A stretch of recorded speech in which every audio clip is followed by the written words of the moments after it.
This is Business Anonymous.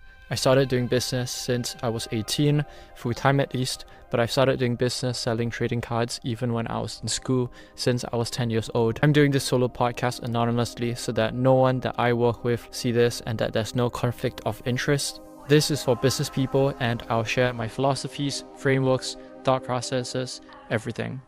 Skill sets are everything in business. So let's define what a skill set actually is. A skill set is a set of behaviors that's usually done in a specific order that you can execute to get a high likelihood of a specific dream outcome. So this isn't like a formal definition, I don't think. This is basically my own personal definition for what skill set is and how I see them. So why are skill sets so important in business? I think that I'm not really going to touch on this point too much. But if you watch like any billionaires or very successful people in business talk about skills, I think that one common trait you can see in all of them is that they tend to overvalue skills, whereas I would say that regular people that I meet in my day-to-day tend to undervalue skills. Like I would say that the regular people that I meet, they tend to maybe value certifications a bit more. So for example, if they go to university, the end outcome that they're hoping for is a degree or certificate that creates the association between them and let's say like Cambridge. Whereas I think business people are more focused in terms of, I don't care if I go to a university or a private company to learn something, but I want to figure out like how to get a specific outcome and what I have to do or the checklist to get there, right? The next thing that I want to talk on is like working for free to gain skills, because this is something that I really learned a while back and I think it's very incredibly useful. So I would say that around 2 to 3 years ago, I spent around $10,000 teaching free SEO classes in a university. The money basically came from how I would have to spend around $2,000 to pay the university to book the classroom for one weekend.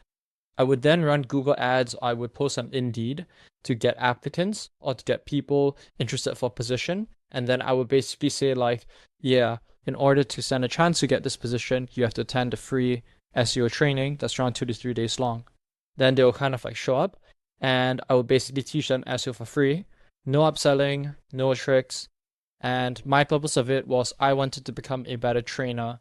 I wanted to learn how to explain a unfamiliar topic like SEO to regular people in a way that would make it easy for them to understand and fast to understand. Through that process, I learned like one-to-many communication. I learned how to present in front of like a small 5-6 person group. I learned when you talk about a complex topic, you never want to use fancy vocabulary like search engine optimization, which are 3 words that people don't hear at all in their day-to-day.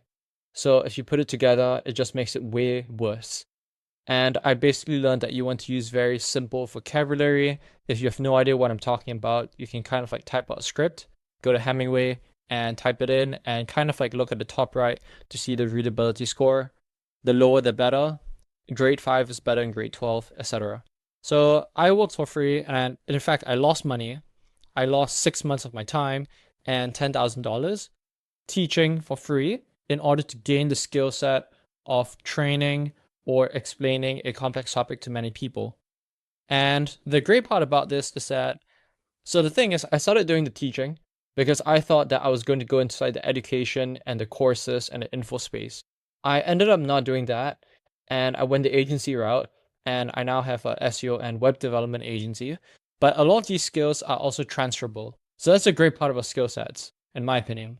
So for example, like when I go for sales meetings, not often, but I would say like 1 out of 10, 1 out of 15 sales meetings I go to, I actually have to present to 3 or 5 people.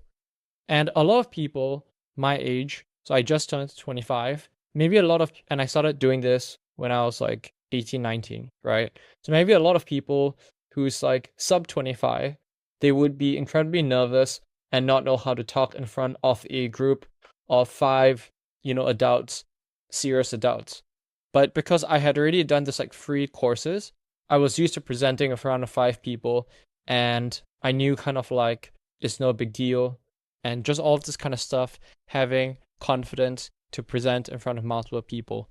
And so even learning a skill set in one area of teaching, it's also like actually transferable, because certain parts of a general skill set, like one specific behavior, is also applicable in a different skill set of sales, right? So that's a great thing about skill sets. Like once you learn one, the next skill set that you learn, the barrier of entry will be far lower. Next up, I kind of want to talk about what I spent the last 2 years on, because I think that for anyone listening, the next question that you have is, okay, so skills are so important. What was the last skill that you learned? And what is the next skill that you're going to learn? So the last skill that I learned, I would say, is sales training and delegation. So after around 2 or 3 years ago, after I learned the skill of sales, I then wanted to get to the next level, which for me meant building a sales team. And for context, right now we don't have a big sales team. There's only 2 sales reps. But I had never done anything like this before, and I want to figure out how do I recruit, train, manage salespeople.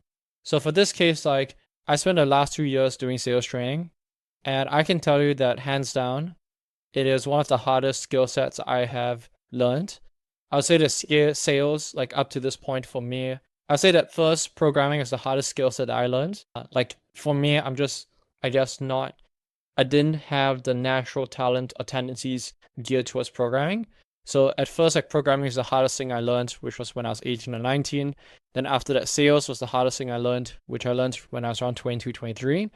And then after that, the next hardest skills that I learned was sales training, because it is incredibly tough for you to take like a people skill and to kind of like transfer it over to another person, especially when you're in our industry where the average sales cycle is 6 to 8 weeks long.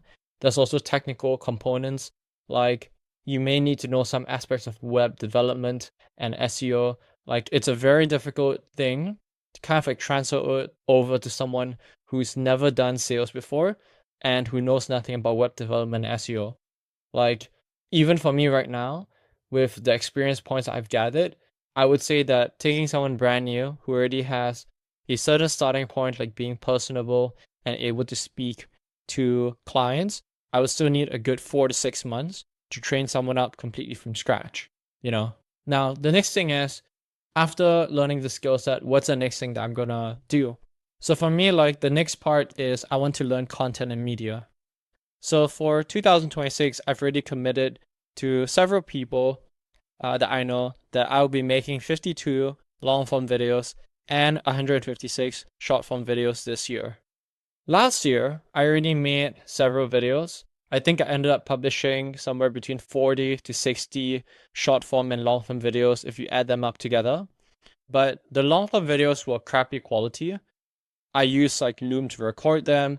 I didn't really edit them properly. I used like Loom's AI thing where you press a button and it just edits it automatically. So not too great.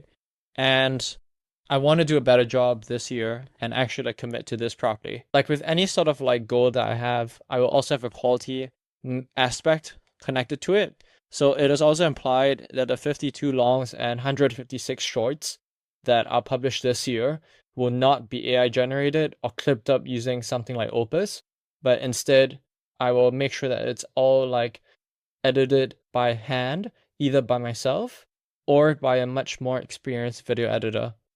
By the end of this year, I think that once I have a total of around 200 plus videos properly done and published, I'll probably learn a lot more things with regards to editing, titling, ideation, thumbnails, and hopefully like see an increase in terms of like follower counts or view counts or something like that. Ideally, like I can start to receive inbound leads from these efforts, but I also want to be realistic. And I think that it's much more better to have a KPI be focused on inputs rather than the outputs, which are like uncontrollable, you know? Okay, so to wrap it up, I think that I'll just talk about one more concept with regards to skill sets, which is skill stacking.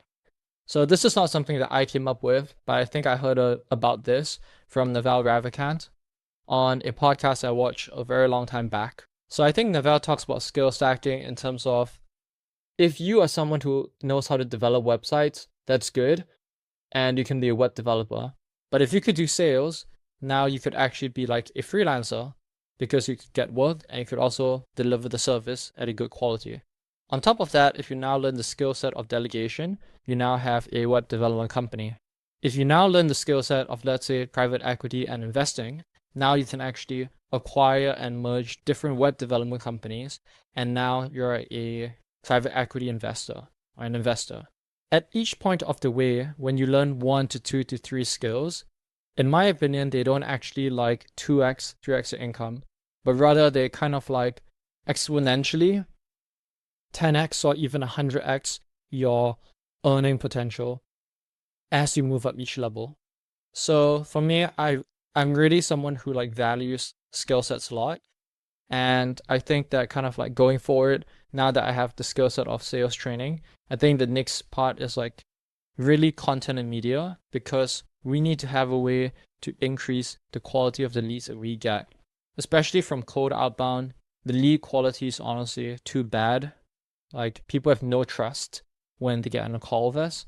So I think that having content aside from bringing in inbound leads is also important for us to kind of like wash the outbound leads that we get with the content that we have, so that by the time they speak to a sales rep from our team, they already have the bridge of trust from us. They know that we're a legit company, we're not a scam company, etc., etc. Yeah. So that's kind of it for today. And for my future self, if I'm ever like listening to this, just remember that skills are the most important thing. Like the outcome that you get, whether it's like money or like other stuff that you care about, not too important, because skills are the thing that will always extend the test of time. And really it's, even if you think about like net worth being the stored energy, skills are like your potential energy. And I think that potential energy is always like way more important.